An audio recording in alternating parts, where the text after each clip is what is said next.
Am I the only one left? I think you might be actually, Soren. I'm not entirely sure. We'll see how we get on. There's 4 or 5 people were asked to be part of it and have been invited, so we'll see if they turn up. They've been given the invite, so we'll see what happens as we go through it. But I've just started the broadcast, and as a result, I dare say that this is now broadcasting. So hello to everyone who is watching. If indeed anyone, I'm not seeing any viewers listed. So what I'm going to do is I'm just going to give it a minute or so, because it seems that sometimes there's a delay on the line. So if there are people here and there are people watching and seeing this, if you could comment in the comment box on the event page, that would be really useful.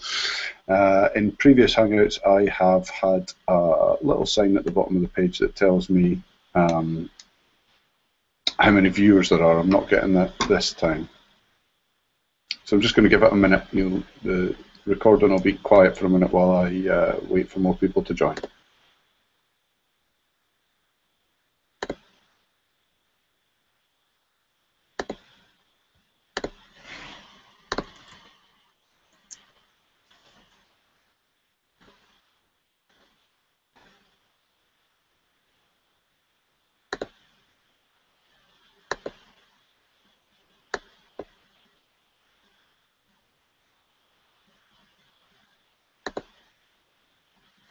Okay, just to give you an update of what's happening just now, I'm now seeing at the bottom of my screen that the viewer numbers are picking up, so obviously there are people starting to be here and hopefully seeing this live. For those of you who are watching this on YouTube, if I don't get a chance to edit this rambly bit at the start out, many apologies. Obviously we've got people joining from all over the world, so I want to just give people the opportunity to get involved. As I say, if people could comment on the event page and let me know if they are definitely seeing this, but the numbers are creeping up by the second.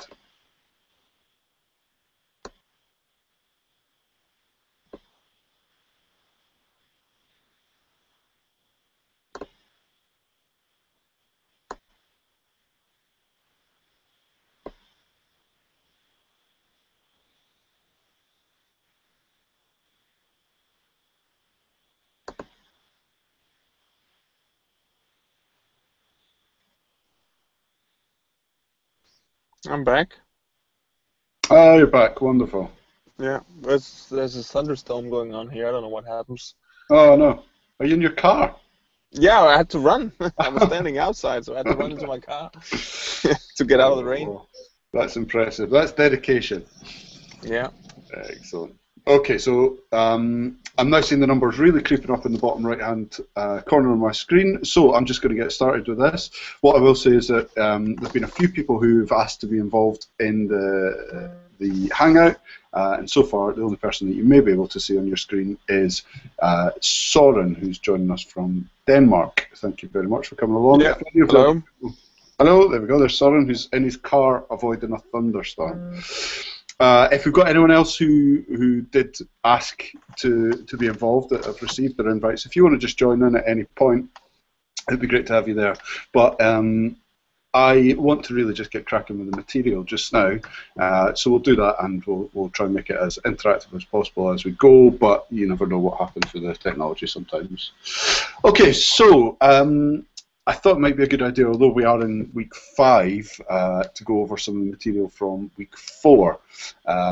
I was on holiday last week, so I wasn't able to do a Hangout, but I'm back now. So I think looking at the forums and looking at the way that people have been engaging in the social media, I think it's some of week 4 stuff that's perhaps most needed. And I've also just noticed that Mayor has joined the video. Yeah, hello.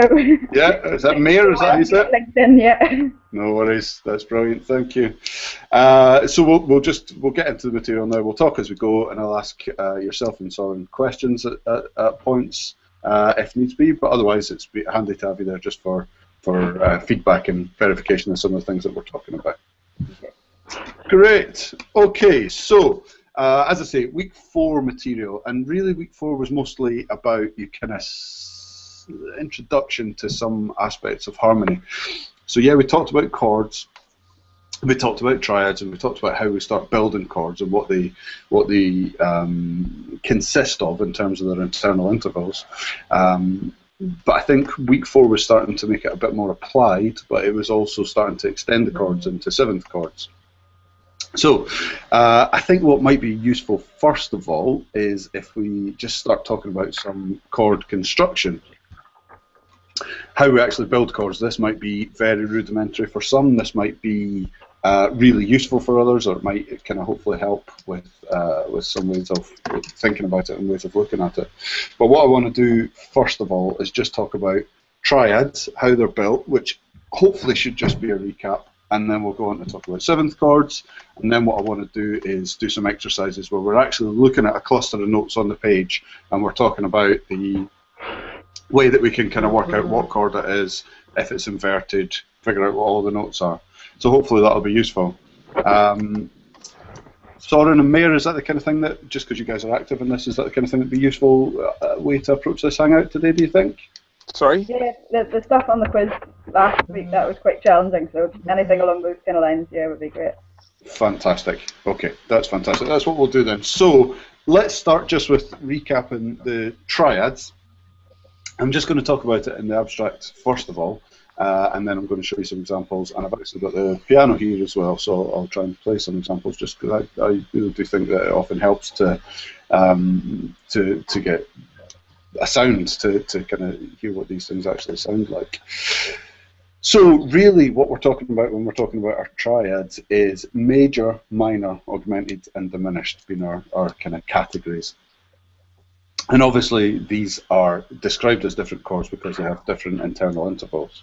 So hopefully from the previous weeks you should know now that a major triad is a root with a major third and a perfect fifth. A minor triad is a root with a minor third and a perfect fifth. An augmented triad is a root with a major third and an augmented fifth. And a diminished triad is a root with a minor third and a diminished fifth. Now that's all fair and well, you can just say that, you can learn that off by heart and you can rattle these things out, and it is useful to do that, but actually until you start seeing them and until you start kind of getting used to what they look like, and indeed actually to be honest what they sound like, it can feel a wee bit abstract and it can feel like it's all just a bit of a big kind of jigsaw puzzle. So what I'm going to do is I'm going to flash up some things on the screen and show you how we're building them. I'm just going to get Sibelius up here to do so. Bear with me a second while I flash this up onto the screen for you.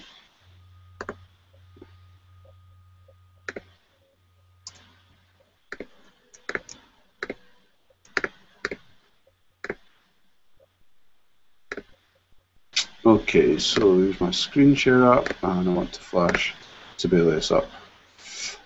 Mayor and Soren, can you tell me, are you seeing Sibelius on the screen now? Yep, yep. Fantastic. Yeah. Space bar. Stay. You see this empty state? Fantastic. That's perfect. That's exactly what we're looking at. So what I want to do is I'm just going to take semi-breves here, and I'm just going to build, starting on C, because it's just a nice easy way to do it, because it's a key that we don't have to worry about any sharps or flats in the key to start with. So I'm going to just build a major triad first of all. So if we're going to build a major triad on C, we need C, which is the root, we need a major third, and we need a perfect fifth.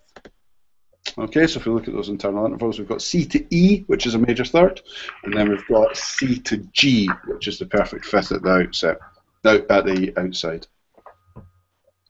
Let's move on to the minor one. Well, we need 1, 3, 5 again, but what we need this time is we need root, as you can see, which is the C, but then what we need is a minor third. Now, if the major third is E, then the minor third is a semitone below that, so that's an E flat. So we've got C to E flat here, which is a minor third, and then we've got at the kind of outside, the two outer notes are C to G, which is our perfect fifth. So we've got a major triad, which is a root, a major third, and a perfect fifth. We've got a minor triad, which is a root, a minor third, and a perfect fifth. Okay, let's move on to look at our augmented triad. Now we've got a root, and again we need a third, and we need a fifth again. But this time what we've got is a root, a major third. Now you can see on your screen here that we've got a natural sign there. Now, as you know from I think week 2, the bar line just before that natural sign actually cancels the flat from the previous bar. Yeah, we don't really need that. This is what's called a cautionary accidental, or in some places a courtesy accidental. And what that's really doing is it's just for people who are reading the music, it's saying, yeah, we know that you know that this accidental in the previous bar has been cancelled because the bar has ended, but it's on the same line. We're just going to make it obvious for you, and that's what's called a cautionary or a courtesy accidental. So we've got our root, we've got our major third, and then we've got our fifth. But as it stands at the moment, this chord is just a major triad. For it to be an augmented triad that we're trying to build, we need a major third and we need an augmented fifth. Now, the perfect fifth was C to G. If that's going to be augmented, it needs to be one semitone higher. So therefore, we get C to G sharp. So we've got C, we've got C, E, G sharp, and that gives us our augmented triad. Moving on to the diminished, again we need 1, 3, 5, so we're going to build on C again. We've got 1, 3, 5. Okay, again you can see that G natural there is a cautionary or a courtesy accidental. So if we're going to build a diminished triad, what we need is a root, a minor third, so the current third that we've got in this bar is E natural, which is a major third above C, so we need to turn that into a minor third, which is lowering it by one semitone, so that gives us C to E flat as our minor third, and then G is our perfect fifth at the moment. We need that to be a diminished fifth. How do we make a perfect fifth a diminished fifth? Well, we lower it by a semitone, so we get G flat in this case. So let's just kind of flash through them again. I'm going to put some text in for those of you who are watching on YouTube who might want some text examples at the same time. So what we've got here is our major triad. Okay, in the next bar we've got our root, our minor third, and our perfect fifth. So we've got a minor triad. Next bar we've got a root, a major third, and an augmented fifth, which gives us an augmented triad. And then here we've got our root, our minor third, and our diminished fifth, so that gives us a diminished triad.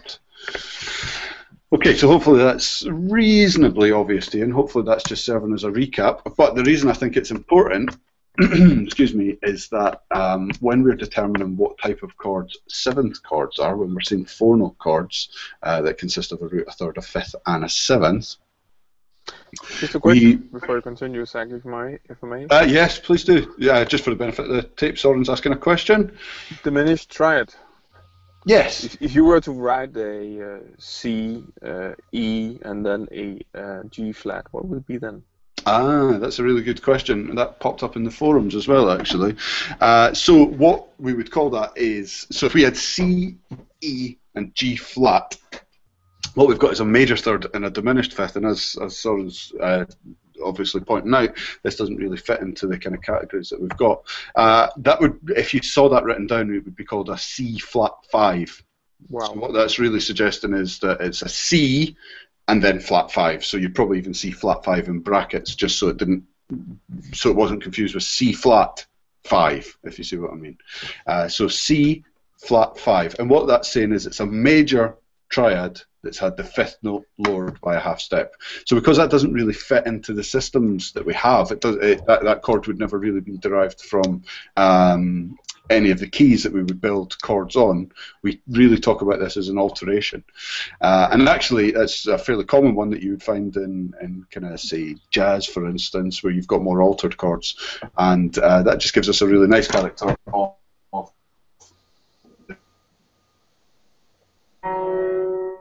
and the flattened fifth. I hope you treating that flat 5 as an alteration, and as such we're just describing it as a flattened fifth, not as something that really fits into our... I have run across it a few times when I was playing some, what did you call that, notation music? Where you just have the chords entered as letters, and then you have this one and with all the letters and number C5 flat. It just looked weird, but it's apparently part of jazz, you say?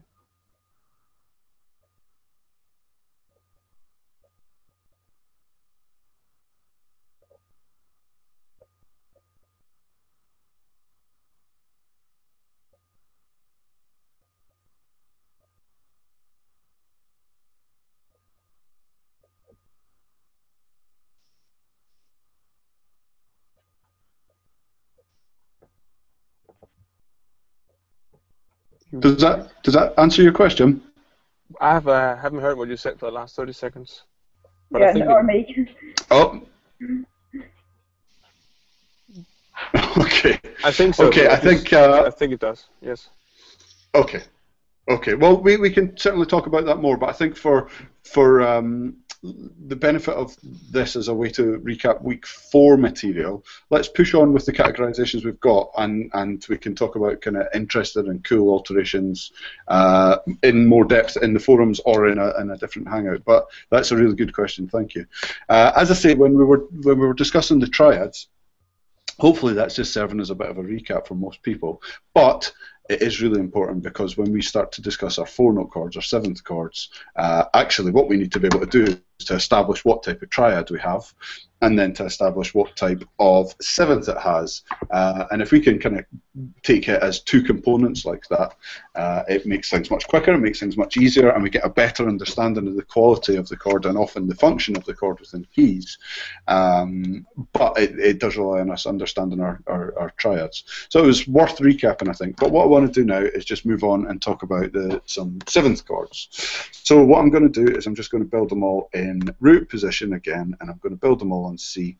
One thing I do want to say, just because some people have asked it on the forums and social media, for instance, of course, the same applies when you build these on any other note.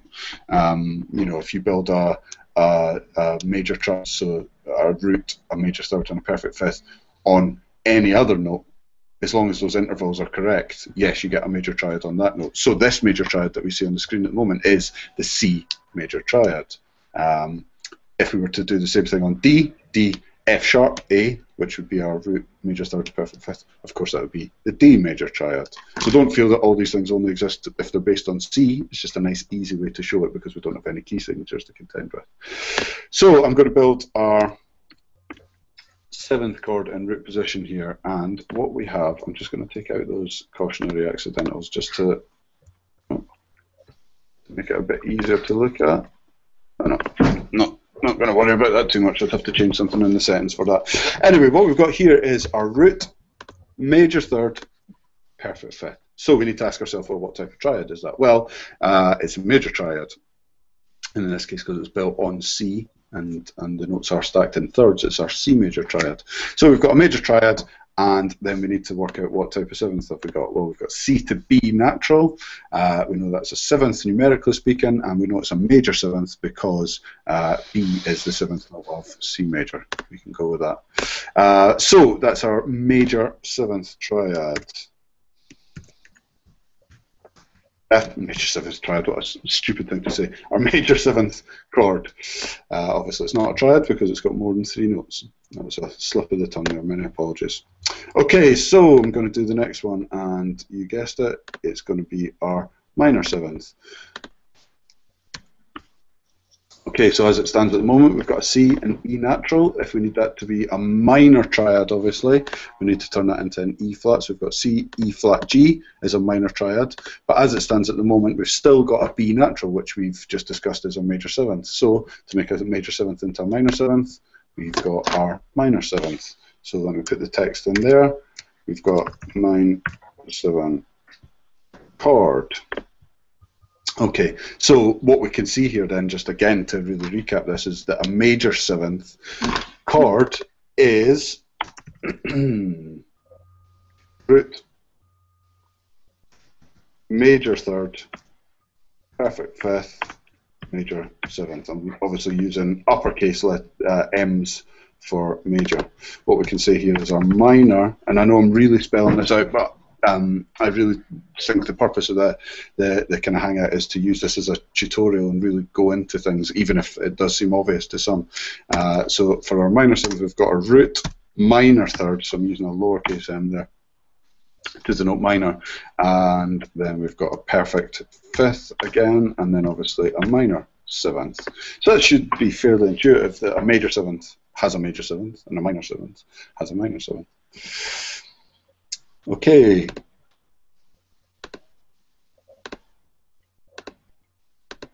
So here we've got C, E, G, B.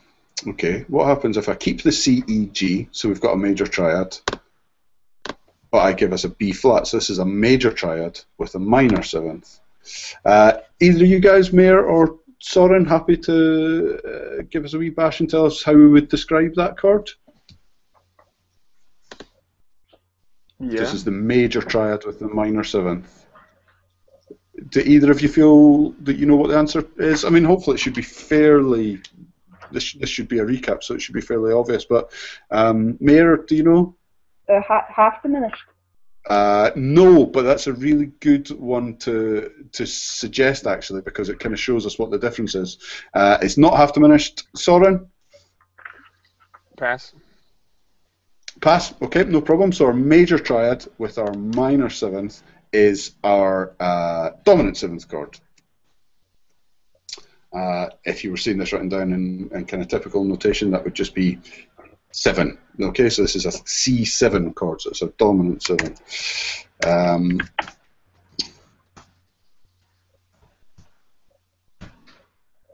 What that is a root, major 3rd, perfect 5th, and a minor 7th. Wouldn't that be lowercase M7?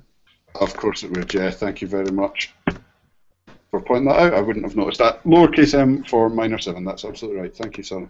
So what we've got here, effectively, is a major triad with a minor 7th. And it's the dominant 7th. Numerically speaking, guys, if we were talking about a dominant chord, which degree would we expect that to be built on? 5th. Sorry, Mayor, the line broke up there. You said The 5th degree. the 5th degree. That's exactly right. So dominant 7th would be built on the 5th degree. So actually, if we're thinking about this in terms of key, this is a dominant 7th built on C. So what we could say is that this is, because it's a dominant 7th, it's going to be the 5th degree of its key. C is the 5th degree of which key? C is the 5th degree of which key? F. F, exactly. Now we've got a C, an E, a G, and a B flat. That B flat, obviously, is coming from the fact that this is built from the key of F. So this is why we've got a major triad and a minor 7th, because actually this chord, the way it exists, the way it is derived in a harmonic context, is coming from the key of F. So that's why we've got that B flat sitting in there. Why is it coming from? The reason, well, because it's a dominant 7th chord, so the dominant 7th chord is the chord that we get from stacking up the notes on the 5th degree. Ah, yeah. Now, yeah, okay, I follow now. You see what I mean? Mathematically speaking, the only place that C can be the 5th of is F. Yes. So that's why it's coming from F, and that's why we've got our B flat. And actually, this would be chord 5 in the key of F, which is the one that has the nice pull that wants to resolve us back to the key or back to the chord of F. Okay, so that's our dominant 7th, and what I want to do now is again just build another 7th chord. Oh, excuse me. Okay, so again, we've got C, E, G, B here. Now that, as it stands, is just our major 7th chord because we've got our major triad and our major 7th. So what I want to do is turn this one into a half-diminished chord. Mayor, you mentioned the half-diminished chord a wee minute ago, and it was a sensible suggestion. How do we build our half-diminished chord? Do you remember which type of triad it has? Is that the minor triad? So it's a half-diminished chord. It does have a minor 3rd, so I'll put that in just now. Soren, what about yourself in terms of the triad itself? So it does have a minor 3rd. What type of 5th would it have? What? It would have a major? Or a perfect, sorry? The half-diminished chord? Yeah. Okay, it doesn't actually. It has a diminished 5th. So a half-diminished chord is root, a minor 3rd, a diminished 5th. So that is to say that it's a diminished triad. That's where the diminished part of the term comes from. But actually, it doesn't have a diminished 7th, as we'll see in the next chord. Sorry, my screen's doing funny things here. What it has is a minor 7th. So what we say about the half-diminished chord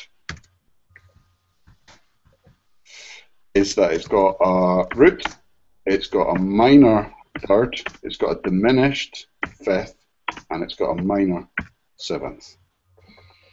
Another name for the half-diminished chord is minor 7 flat 5. You often see that in kind of lead sheet notation or in jazz notation or kind of pop style notation. And in some ways, actually, minor 7 flat 5 would be a nicer way to describe it because it's so descriptive. It does have a minor 7th and it does have a flat 5. So it's a minor chord with a flat 5. Minor 7th chord with a flat 5. But that's our half diminished, and then what I want to do is go on now and put this on a new line so it doesn't punch up so much. What I want to do is build a diminished chord to show you the difference. So as that stands at the moment, we've got a major 7th again, so we need a diminished triad for a diminished chord, obviously. Oh, so we need that. So. Okay, so if a half-diminished chord has a minor 7th, either of you, Thorin or Mayor, want to hazard a guess or already know what type of 7th a diminished 7th chord will have?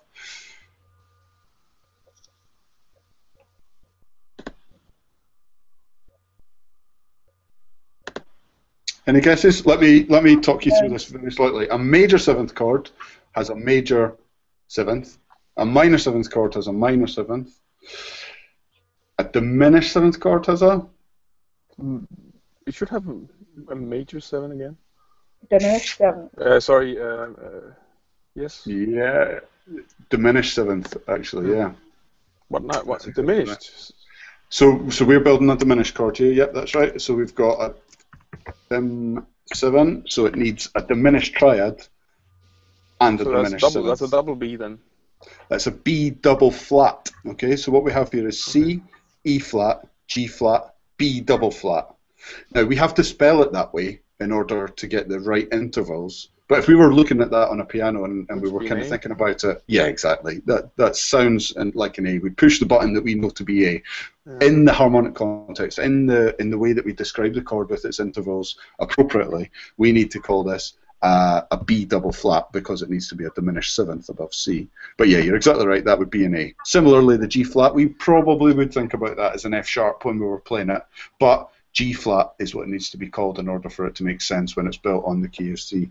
So we would get... We've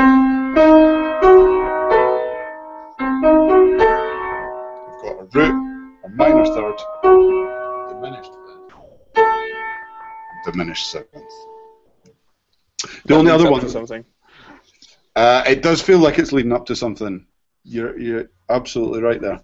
But I don't want to go too far on that at the moment because it will start interfering with the quiz and the exam and that type of thing. But you're absolutely right. It does feel as if it's leading up to something. I just want to do one more that we've encountered. Sorry, can you scroll your screen a bit because now the little picture squares of people are blocking the bar. Aha, sure. On my screen, no so problem. You have to scroll a bit, if you can. How's that? Yeah, that's better, thanks. Excellent, no problem. The last one that I want to build is this one. So we've got a C, an E flat, a G. What type of triad is that, guys? Minor. A minor triad, exactly. But look at this, we've got a B natural here. Now, if we looked at the minor 7th chord, we've got a C, an E flat, a G natural, and a B flat. That was our minor 7th, so that gave us a minor triad with a minor 7th.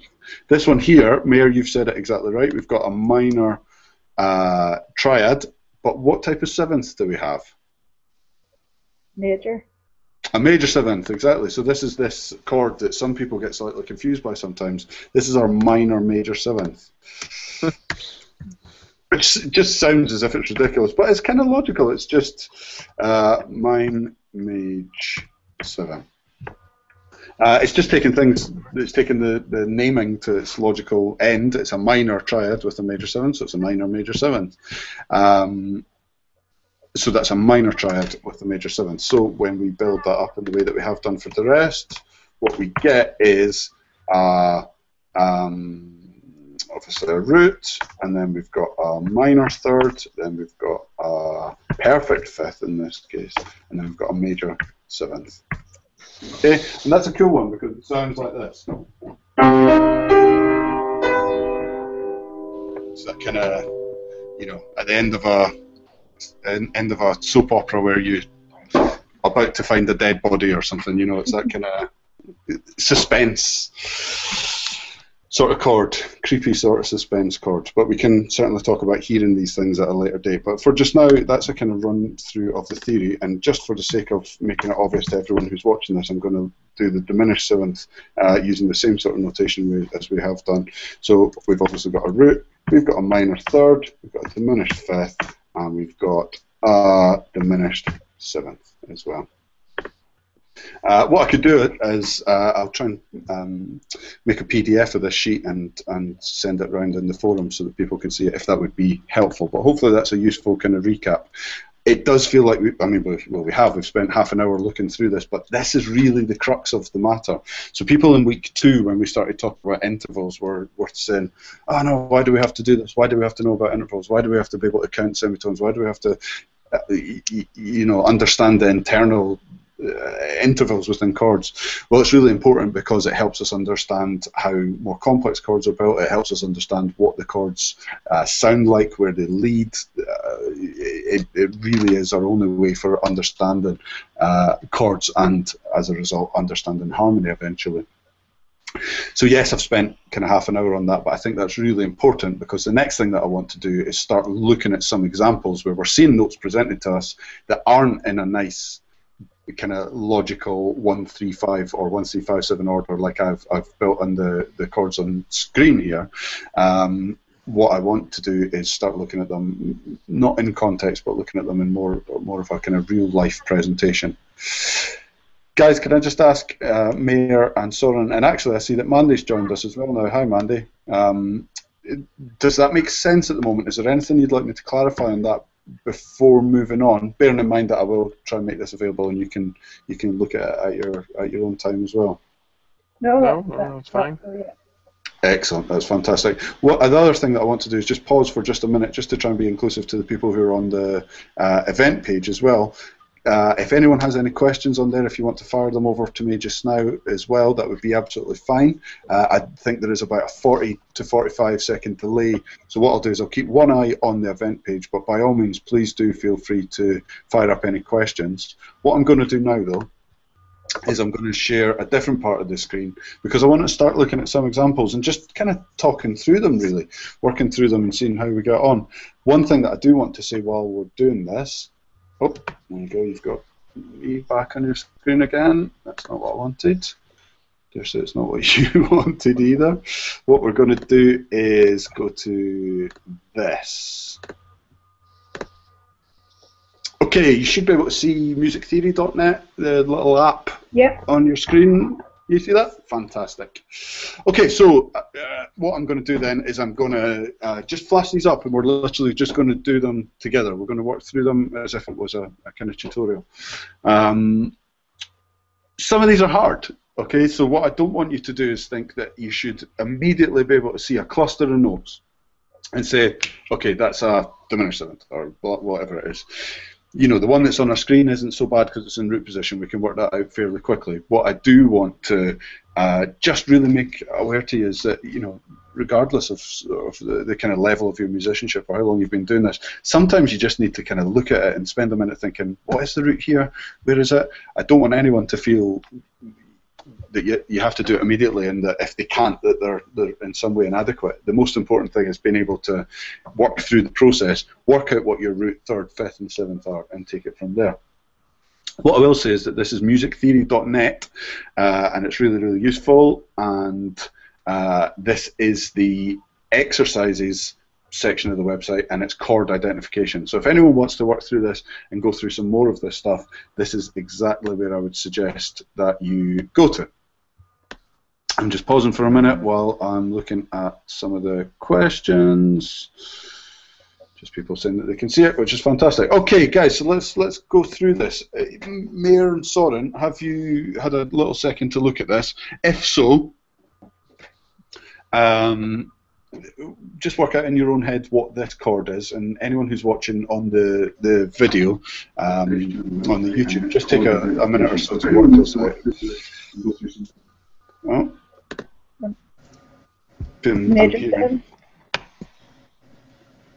Sorry, bear with me just 1 second. Mandy, you've joined us. Yeah, I finally made it. Excellent, thank you very much. So just have a look at this chord that's on screen and see how you get on with it.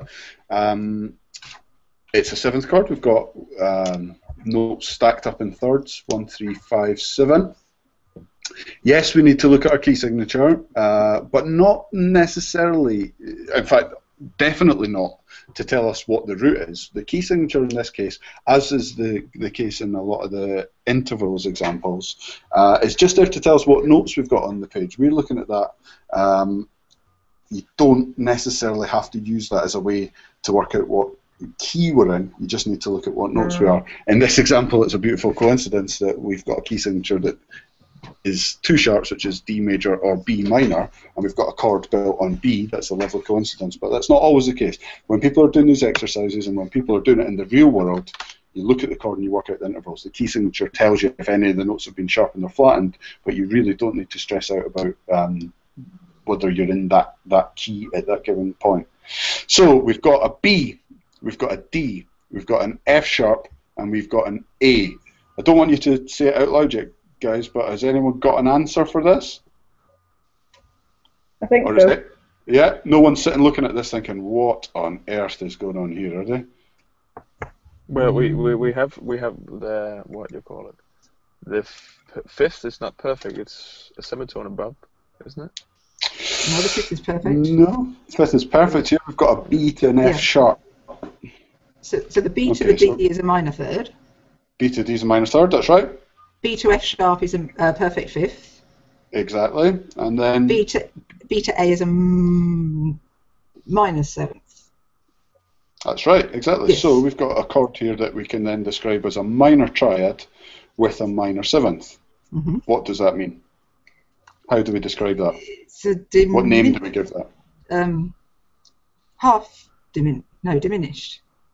No, minor triad. Major with min, was it minor- major min 7? Major minor. No. This is good, guys. Please don't feel bad that you've not said the right one yet. This is really probably very instructive for the people who are watching as well to see us working through this process. Let's just go through it again. It's not dominant 7th either. No. Let's work through it step by step. Mandy, you gave us the internal intervals absolutely perfectly, which is Just a minute. 75% of the battle here. Let's recap the intervals. And Soren, is that what you were asking to recap? The intervals? Exactly. B is 1, right? Then we have C is 2. Sorry, C sharp is 2 because we don't have a C, right? Yeah, and exactly. D is 3, so that's diminished. Then we have E is 4. No. You're right, but I think we're maybe going about this the wrong way. We've got B to D. What we really want to do is look at the intervals of each of the upper notes from the root, actually. So B to D is a third.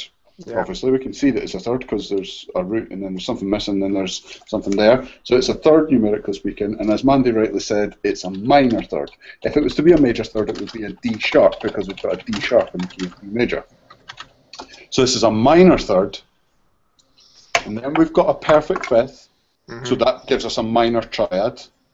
Then we've got a minor 7th. What was the chord that we said had a minor triad and a minor 7th? A minor 7th. A minor 7th, yeah, that's exactly right. So a minor triad with a minor 7th is a minor 7th. So that is a B minor 7th chord. Let's see what. Yeah, gives us the right answer. Okay, this is a more simple one now. We've just got a triad. It's just a 3-note chord. So what notes do we have here, Soren? What's the lowest note that you can see on the screen? That's an A. That's an A, Mandy. The next note up. C. C, good, and Natural. then C natural, thank you. And then Mayor, the note that we've got E. An E, good. So we've got an A, a C, and an E. Yes, we do have an F sharp in the key signature, but because we don't have any Fs, we don't even need to worry about that to work out what type of chord it is. So we've got an A to a C first of all. What type of third do we have? A to C. Minor third. Minor third, great. I think you all said that in unison there. A minor third, excellent. And then what type of 5th do we have? An A to an E. Perfect 5th. Perfect 5th, great. So we've got minor third and a perfect fifth. We know that gives us that it is a type of triad. Which triad is that with a minor third and a perfect fifth? Minor triad. Minor triad. Do you guys agree, Soren and Mare? Yeah. This I know this one. Yeah, this is a fairly simple one, but it's Yeah. I think it's handy for not only you guys but the people who are watching on YouTube. This would probably be useful to work through every step of it. So thank you very much for taking the time to do it. So it's a minor triad. So already you're getting to the stage where some of them you're kind of looking at and you're seeing it immediately and thinking, oh yeah, it's just an A minor. That's great. That is lovely that you're at that stage. But if you ever feel that you need to work through all the intervals, just do so. That's exactly how you should go about doing it. And certainly when you're going to be looking at the final exam, if you're choosing to do that, that is an important way to go about doing it, is to look at all the intervals, work out where the root is, work out the third, work out the fifth, all that type of thing. So we're going through the process the right way here. So the one that's on screen just now is a kind of good one, actually, because it's starting to make it a bit more interesting, a bit more difficult, let's say. What notes do we have there? Soren, what's the lowest note? That's a B. Yeah, Mandy, the next one up. D. Yeah, and Mare, the one at the top. G. G. Exactly. Okay, so we've got a B, a D, and a G. Now, the B and the D are nicely sitting a third apart. That's great, because when we're looking at chords, it's really handy to be looking for our kind of stacked up thirds. But what we've got here is a B, a D, and then a jump up to the G.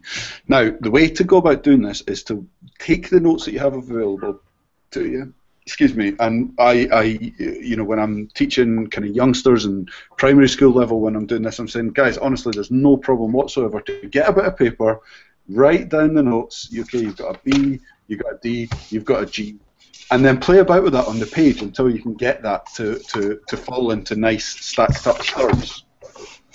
This one isn't too much of a challenge for you, but certainly when you're dealing with more difficult chords and chords that are spread more widely, and perhaps even chords that are spread over an orchestral score, for instance, it really is useful to work out what notes you have. If there were any duplicates, get rid of the duplicates, because we're only looking at individual notes here, and then build it into an order that we can get thirds. Guys, if we do build that into an order where we can get thirds, what do we get? What would the order be if it was going to be stacked up in nice thirds for us? G, B, D. G, B, D. Exactly. Does everyone agree with that? Yeah. Yeah, fantastic. Okay, so we get a G, a B, and a D, and by doing so, by putting it into that nice order where we're getting our thirds stacked up one after another, what we've done is we've worked out what our root is. Yeah, we've worked out that G is the root of our chord here. Mm-hmm. Okay, so yes, the example on the screen has the G away at the top here, but we've now worked out that G is the root, G, B, D. This chord has obviously therefore been inverted, to use the terminology, but we still work out the intervals based on G being the root, regardless of the fact that it's rearranged slightly here. So we know it's a G chord, so it's got a G to B, G to B, B is the third. What type of third is G to B? Major. Major third, exactly. Excellent. Okay, so we've got G to B, so we know we've got a major third. G to D is obviously the fifth. D is the fifth, so it's a type of fifth interval. What type of fifth interval do we have there? Perfect. A perfect fifth. Exactly. Oh, I see Demi's joined us here as well. Thank you. We've got a perfect fifth. So we've got a major third and a perfect fifth. What type of triad is that, guys? Major. Major. Triad. Major triad. Good. So although this might seem quite simple, is the process, is it useful to kind of work through this process and kind of just make sure you're happy with where everything's sitting? Do you find that a useful way to go about doing it? Yes, yeah. Mm. Yeah. Excellent. And hopefully the people who are watching this after the event and on YouTube will find it useful.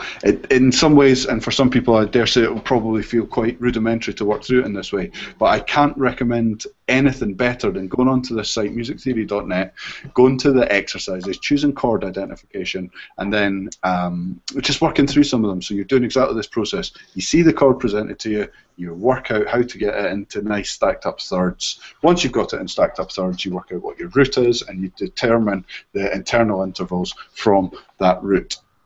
From there, you very, very quickly start to see, oh yeah, okay, so the notes are all jumbled up, but it's just a major third and a perfect fifth and a major seventh, for instance, and then you know that that's a major seventh chord. But let's keep on going with it, and I want to do a few more, and then I want to take any kind of questions. Let's look at this one just now. Okay, so we've got a C is the lowest note that we can see. Now, the lowest note that we see on the page does not necessarily mean that it's the root of the chord. Yeah, that might be obvious to some of you, but less so to others. We need to work out how to get this into nice stacked up third order so that we can determine what the actual root of the chord is, not just the lowest note, because as we know now, obviously, the lowest note might be a different chord tone, it might be a different degree of the scale, and therefore not necessarily the root. So we've got a C is the low sounding note. Demi, what's the note that we've got above the C there? E flat. E flat, exactly, good. So that was just a bit of a trick question to make sure you're paying attention to the key signature to figure out the notes. So that's exactly right. We've got third minor. Yes, between C and E flat, but let's not worry too much about that right at the moment because we don't know what our root is yet. But you're absolutely right. C to E flat is a minor third, but we don't know if that's the root yet. So that may or may not be useful information at this point. But you're correct in your process. And then, Soren, what do we have that note at the top on the ledger line? That's an E. A. Excellent. Right, so what I want you to do is get this worked into a nice order where we can stack up the thirds. Again, it's not a particularly complex one, but let's have a little look. What order would we get so that we have nice stacked up thirds? A, C, E flat. A, C, E flat. Fantastic. Everyone agree? Yeah. Yes. Yes. Good. So then we can say that A is the... Tonic. Oh, good. That's a really good point to bring up. Tonic and root sometimes get kind of mixed. I can see you're cringing already, Mandy. I don't mean to pick you up, but it's a really useful thing that people often say. And I think, you know, I'm guilty of sometimes saying it. Tonic is relating to the key. That's the kind of root of the key, if you like. Whereas root is the root of the chord, which may or may not be the tonic, because as we know that now we can build chords on every degree of the scale. We can build chords on the supertonic or on the leading note. So tonic's the root of the key, if you like. So if we're in C major, C's the tonic. But we could build a chord on D, and we'd get D being the root of that chord, despite C's the overall tonic. I know you knew that. It's useful for the rest of the people watching the video, obviously. Okay, so we can say that A, in this case, is the root. So we want to work out the internal intervals, and we're just going to go through it in exactly the same way. And I dare say there'll be people watching the video on YouTube thinking, right, come on, Zach, we've been through this a lot now. But there might also be people who are thinking, oh, this is really useful to do the exercises. And as I say, please go and do some exercises, because practice really does kind of make this stuff sink in. Okay, we've got an A to a C. C's our third. A to C is what type of third? Minor. Minor third, yeah, exactly. Okay, and then now I have a question, Zach, here. Yes. Because when I'm counting out this, I'm counting semitones. Okay. A to B flat, that's two semitones, and B, that's three semitones, and C is four semitones. Okay, so A to B flat's just one semitone. It's not. Oh, you don't count the first key? Well, when you're counting semitones, you're counting the kind of movement between them. So actually, I know I would hate to enforce any specific way of going about it, but I would really recommend that you maybe don't focus too much on counting semitones. Use counting semitones as a nice little check, you know, like a verification to see if you've got the answer right in a lot of cases. But, I mean, you could count semitones. Well, how do you other guys count it then?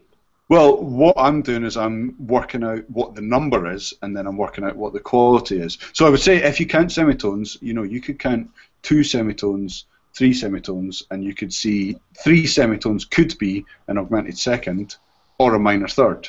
Yeah. The gap's the same, but we describe it differently. So if you're just counting semitones, you miss out on that important qualitative information. You miss out on working out what the quality of the actual interval is. Yes, you know, that's a useful way to go about checking things. But I would say A to C, okay, that's a third, so we know it's a third. What type of third is it? Well, if we were in the key of A major, the third would be C sharp. Okay, in this example, the third is actually C.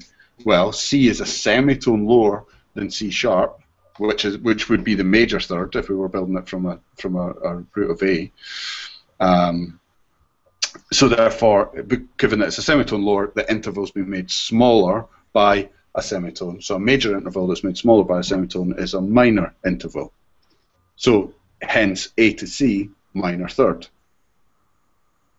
Does that make sense? Yeah. Yeah? Yes. The other guys, Mandy, Demi, Yeah, I'm Claire, fine. are these, is this the way that you would go about doing it as well, or? Not I I with was doing counting before as well, but I've started looking more at the scales and what should be in it. Excellent. And I think you've just used a really important point there is the looking at the scales, because when we're working out intervals, we're not just looking for a measurement.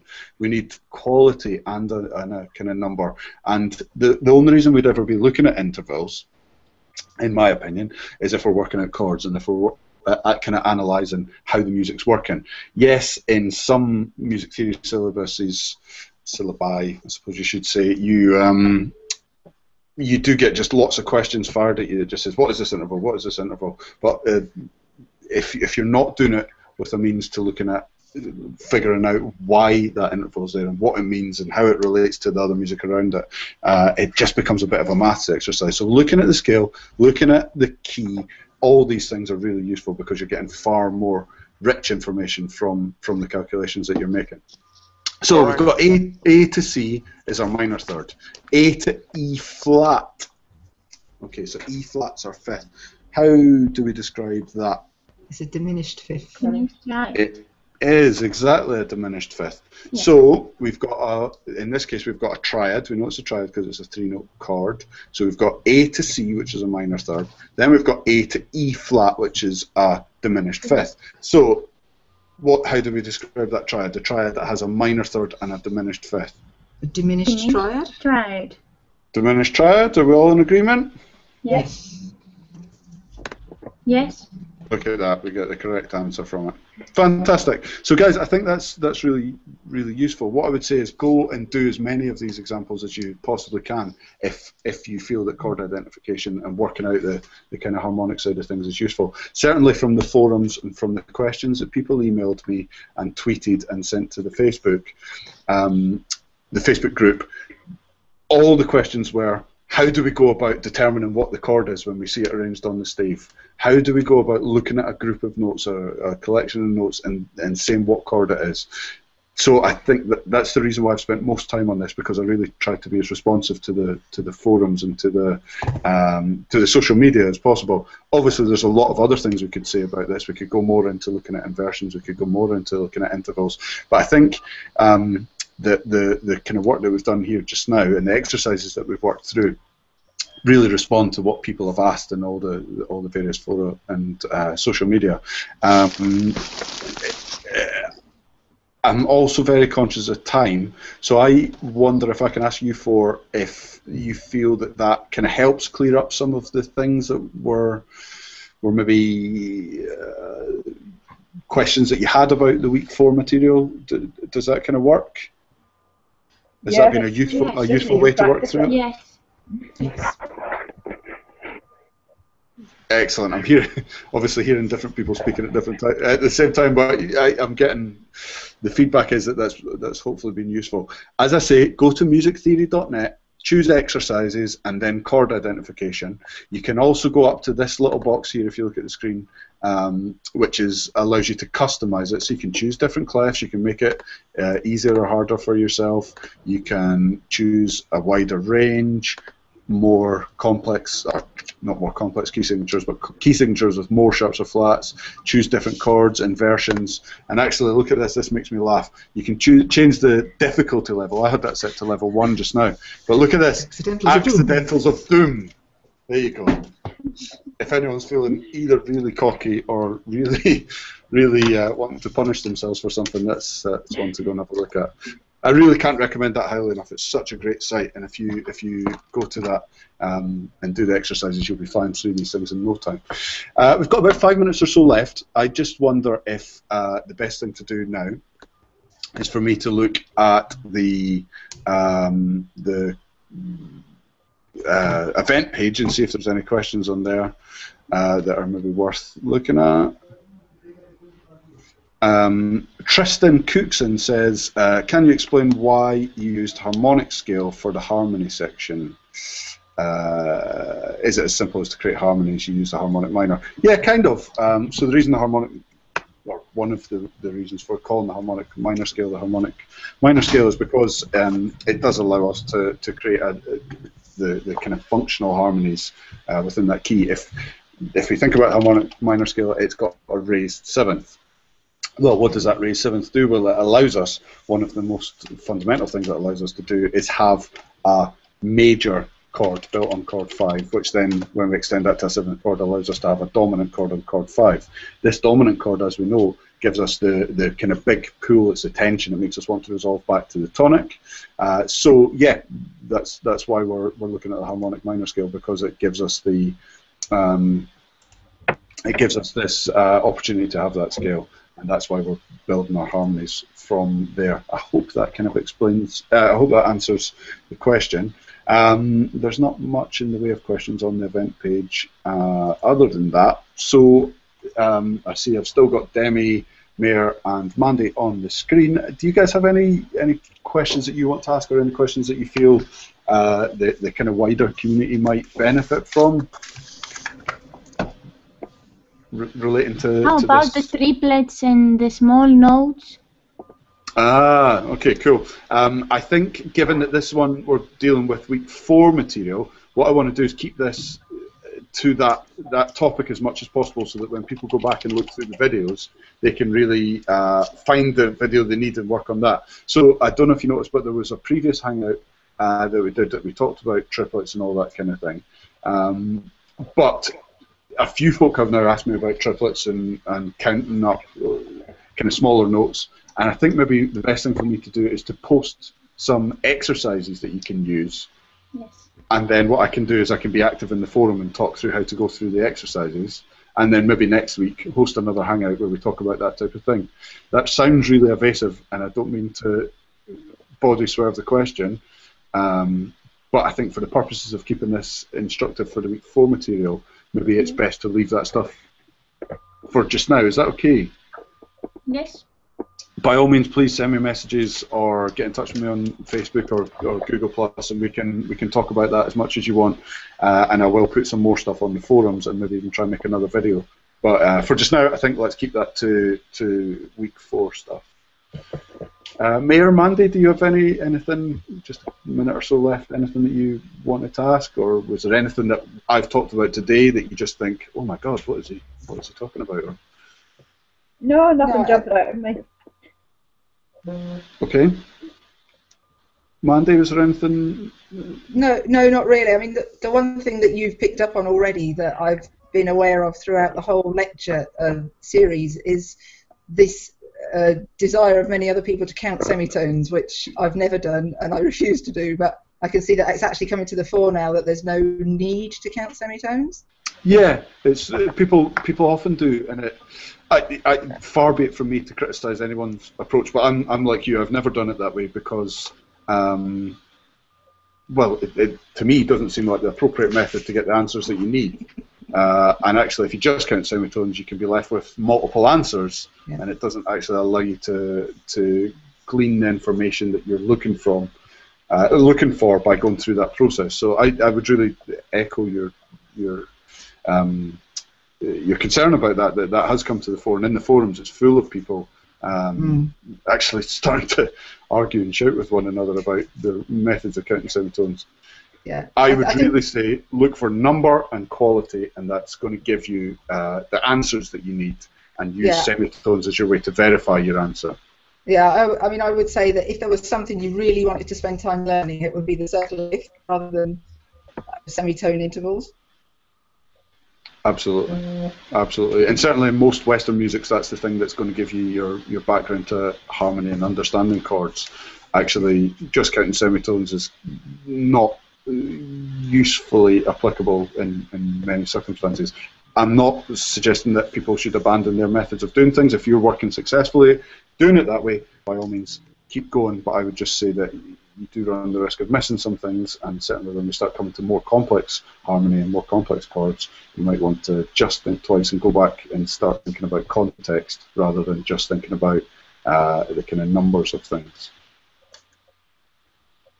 Excellent. I'm just looking back over really quickly because I do need to disappear very soon. Luke, our friend Luke, who joined us and helped us out last time, has said, what if there's both a treble and a bass clef simultaneously? I don't get them. Luke, do you mean if you're looking at piano, for instance, and you're playing, say you're looking at a piano score and you're working out the interval, again, you're just looking at the lowest note to the highest note, the treble and the bass clef, as we've discussed before, are really just a continuum that are linked by middle C. So really, you don't need to worry too much about it. You just look at the lowest note, you look at the upper note. It's just ways of writing notes. The clefs are just telling you that they're either higher or lower. You determine what your lower note is, what your higher note is, and then you go through exactly the same process. Count the gap numerically, and then figure out its quality. I'll try and put up some examples where you're looking at multiple clefs. But unless anyone has any more questions, I'm not seeing any more on the event page, and I'm not seeing any more in my question and answer app that I've got on the screen here. So I think the best thing to do is just say thank you to everyone who's joined in with the kind of live participation. Thank you for joining us, because I think it's been really useful for people to see people actually working through the examples and maybe not quite getting the right answer and double backing and checking their working, as it were, and kind of going through it. Hopefully this will be useful to people who are watching on YouTube. But again, you know, I'm here. We're all here. We're on the forums. We're on the social media, and we're here to help, and we enjoy helping. So just get in touch with us if we can. But unless anyone else has got any further questions, I think maybe it's a good idea to leave it here, and I'll follow up with some more rhythm stuff if people are after that later on in the week. Excellent. Is that okay with everyone? Yeah, thank you very much. Thank you very much. No problem at all. Thank you guys for joining us, and I'm going to stop the broadcast here. Hope you all have a good day. Thanks a lot. Bye. Bye. Thanks. Bye-bye. Thanks, bye. Bye-bye.